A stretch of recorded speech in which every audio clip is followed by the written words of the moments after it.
Deuxième étude qu'on voulait citer, elle est beaucoup plus récente, elle est sortie en juin dernier. Elle est réalisée par l'ANSES. Là aussi, c'est une étude régulière qui est faite régulièrement par l'ANSES. C'est la troisième étude. Alors le petit mot de ces études, ça s'appelle 1K.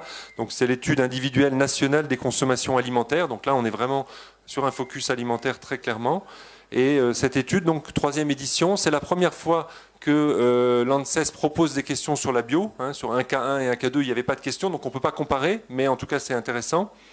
Et il y a un point sur lequel on avait envie de faire focus, parce que c'est un sujet très fréquent dont on va reparler tout à l'heure, qui est quels sont les consommateurs de bio. Est-ce que ce sont de fait, comme on l'entend parfois, des consommateurs qui habitent en ville, qui ont des moyens, qui sont plus fortunés que d'autres? Est-ce que ça reste ça le profil type, ou est-ce qu'il évolue comme nous on le laissait entendre dans une partie de nos études? Là, l'ANSES a été plus loin que nous sur la caractérisation des catégories socioprofessionnelles.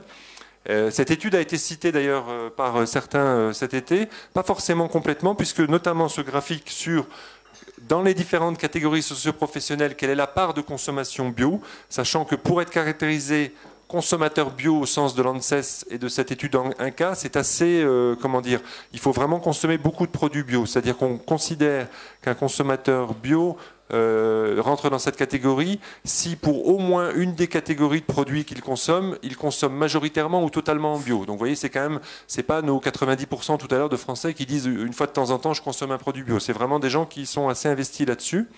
Donc on retrouve sans surprise comme catégorie socio-professionnelle qui consomme le plus de bio pour soi ou pour ses enfants. Donc pour soi c'est en orange, pour ses enfants c'est en vert, les cadres et professions libérales. Donc là on n'est pas surpris.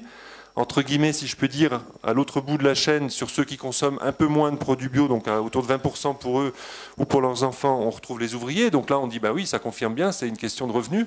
Ce qui est plus intéressant, c'est de regarder les professions entre les deux points.